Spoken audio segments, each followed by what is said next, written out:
तीन तारीखें, तीन डेट्स, तीन दिनांक भारत के लिए, भारत के अंदर, भारत के लोगों के लिए बहुत ज़्यादा इम्पोर्टेंट हैं और पूरी दुनिया में जानी जाती हैं। बच्चा बच्चा जानता है कि 26 नवंबर और 15 अगस्त को छुट्टी होती है और इस बार लगभग 4000 कार्यक्रम 26 नवंबर को लगे। ये तीनों ही हमारी राष्ट्रीय धरोहर, राष्ट्रीय डेट हैं, राष्ट्रीय तारीख हैं, हमारी राष्ट्रीय तिथि हैं। 15 अगस्त आप जानते हैं इंडिपेंडेंस डे है।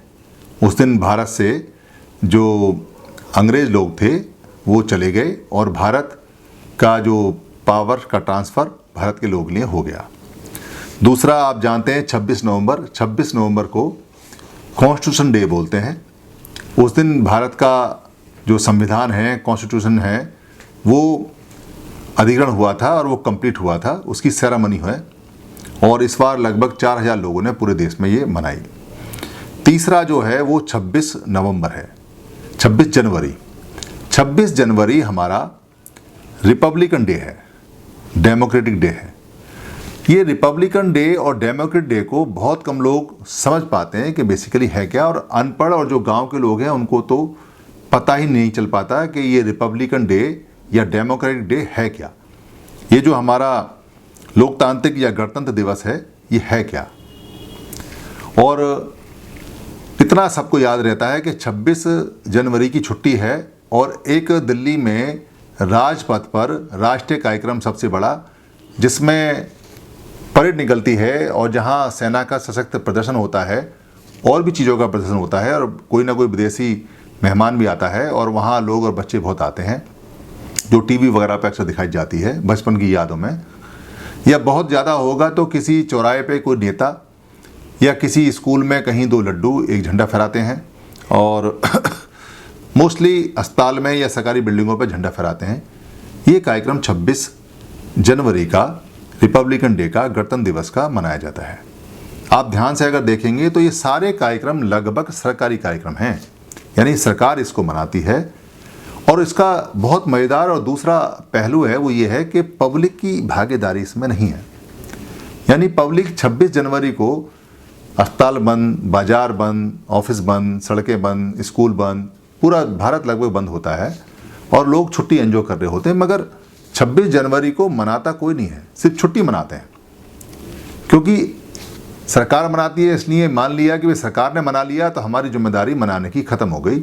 हमारा उत्सव नहीं है, सरकार का उत्सव है। शुरू से बचपन से ऐसा ही है कि बस स्कूल के अंदर छुट्टी हुई, 2 लड्डू खाए या थोड़ी सी मीठी मीठी कोई चीज़ उन्होंने दे दी और वहाँ राष्ट्रगान गा के और अपने घर आ गए और 26 जनवरी हो गई। 26 जनवरी इतनी छोटी नहीं है, ये भारत का बहुत बड़ा उत्सव है। इसको भारत के सभी लोगों को मनाना चाहिए। क्यों मनाना चाहिए और कैसे मनाना चाहिए? इसलिए मनाना चाहिए कि भारत उस दिन गणतंत्र में बदला, लोकतंत्र में बदला। अब गणतंत्र क्या होता है और लोकतंत्र क्या होता है, अगर ये स्पष्ट आप समझ लेंगे तो इसको मनाना शुरू कर देंगे। गणतंत्र का मतलब है गणतत्व, पाली भाषा में इसको गणतत्व बोलते हैं। पहले गण समझिए, गण क्या होता है। अगर कुछ लोग कहीं इकट्ठे हो जाएं और अच्छे लोग हों और वो बैठ के कोई तत्व बना लें, कोई तंत्र बना लें और अपना कोई गणपति चुन लें तो उसको गणतंत्र बोलते हैं। इसमें जितने भी लोग होते हैं सभी की बात सुनी जाती है और सभी की बात मान के उस गणपति को, उस आदेश का पालन करना होता है। गणपति की अपनी कोई इच्छा नहीं होती, वो कोई भी अपना मर्जी से काम नहीं कर सकता। गणपति जो गण है, यानी गण परिषद है, जो गण के लोग हैं जो चुन के आते हैं, उनकी बात को ही बनाता है। नाम सिर्फ गणपति का होगा मगर पूरी की पूरी जो गण परिषद है वो उस काम को करेगी। इसके अंदर कोरम पूरा होना बहुत ज़रूरी है, जो पुरानी भाषा में इसको गण पूरक या गण पूर्ण बोलते हैं। गण पूर्ण का मतलब है द कोरम और गण पूरक का मतलब है एक व्यक्ति वो जो कोरम के लिए आवश्यक है, जो उसको कंप्लीट करता है। एक तरह से आप ये समझ लें कि इसमें जो गण हैं वो एक तरह से सांसद की तरह हैं, जो लोग उनको चुन चुन के भेजते हैं। यहाँ जो नीति बनती है वो लोक नीति बनती है, गण नीति बनती है और गण नीति या लोक नीति के तहत में काम करना होता है और ये सबके द्वारा होती है, सबके लिए होती है और सबकी होती है। ये नीति एक व्यक्ति की नहीं होती।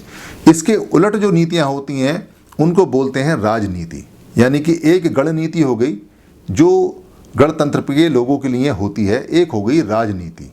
भारत में राजनीति शब्द प्रचलित है, मगर चलती ये है जो संविधान के अंदर है वो गणनीति है।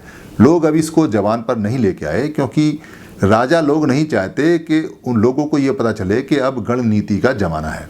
राजनीति में क्या होता है, राजनीति में आप ध्यान देंगे तो बड़े कमाल की चीज़ होती है। एक राजा होता है, एक राजकुमार होता है, एक राजकुमारी होती है, एक राजमाता होती है, एक महाराजा होता है, एक राज सिंहासन है, राजभय, राजभोग, राजदंड, राजकुल, राजमहल, राजदेवी, रनिवास, रानी का निवास, राज मंदिर, राज संपत्ति, राजसी ठाट-बाट, राजा की सवारी, राजा की बग्गी, सारा राजतंत्र है, लोकतंत्र नहीं है।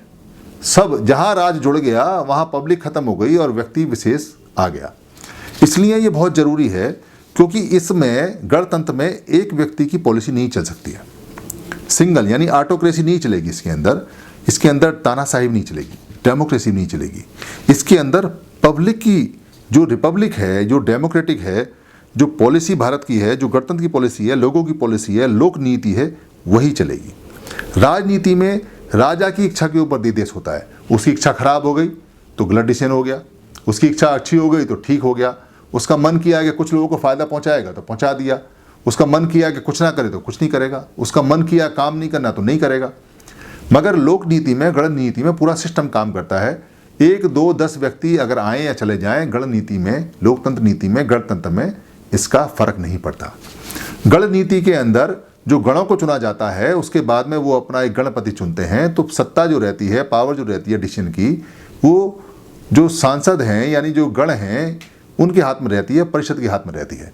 मगर राजनीति के अंदर एक व्यक्ति के हाथ में रहती है। वहाँ वो संसद जो गण हैं यानी जो उसकी परिषद है वो हो या ना हो, उससे फर्क नहीं पड़ता।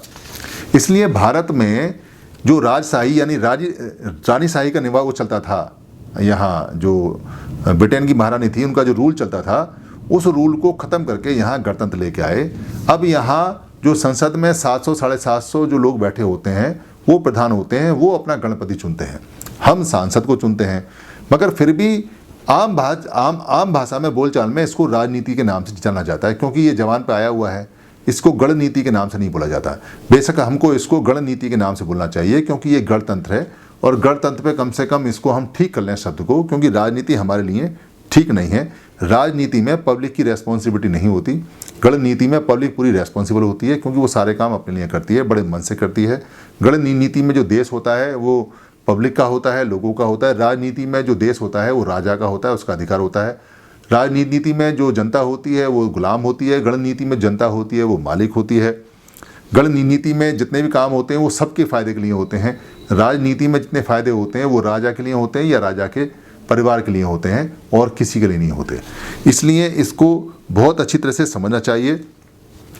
बुद्ध जो थे वो पहले ऐसे व्यक्ति थे जो पहले इलेक्शन कमीशन थे, और वो अपने यहाँ चुनाव कराते थे, और चुनाव का उनका प्रोसेस भी है जो उनके त्रिपिटक में दिया हुआ है। ये कमाल की बात है कि उस समय भी भगवान बुद्ध अपने भिक्षुओं से सारी सलाह मशवरा करके डिसीजन लेते थे, और कहीं अगर बात अटक जाती थी तो चुनाव होता था। चुनाव की प्रक्रिया बड़ी सरल सी थी कि एक लकड़ी का टुकड़ा जिसके ऊपर कुछ सिग्नल सा बना होता था, कोई काला या पीला जैसा भी है, उसको हाथ में दबा के दिया जाता था, और वो व्यक्ति ये काम करता था जिस व्यक्ति का दोनों पार्टियों से कोई भी संबंध ना हो, ना अच्छा ना बुरा।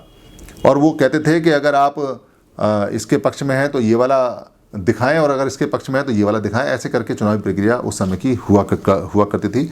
बड़ी स्पष्ट है, भारत एक डेमोक्रेटिक रिपब्लिक है, भारत एक लोकतांत्रिक गणतंत्र है। भारत ऑटोक्रेसी, मोनार्की या डिक्टेटरशिप नहीं है।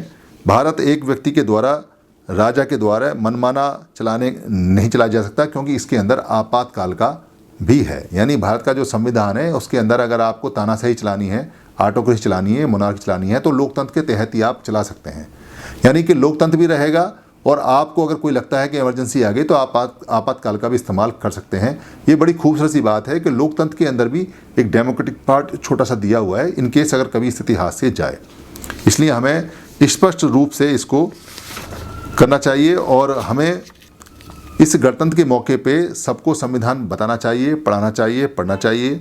और संविधान सभा में जो संविधान यानी गणतंत्र जो गढ़ा गया है, जो बनाया गया, जिसकी एक एक सूत्र, एक एक आयत, एक एक पंक्ति, एक एक डायलॉग, एक एक चीज़ जो उसमें बनाई गई है, उसको हमें अध्ययन करना चाहिए और बताना चाहिए कि कैसे संविधान के ये जो सूत्र हैं, संविधान के जो ये नियम हैं, कितने सारे लोगों ने मिल बैठ के ये बनाए और कितने खूबसूरत तरीके से इन पर बहस हुई और क्यों हुई, उस बहस में सबने अपनी अपनी बात क्या रखी, इसका हमें अध्ययन उस समय करना चाहिए। देश हमारी शान है, संविधान देश की जान है, ये जज्बे के साथ हमको इसको मनाना चाहिए।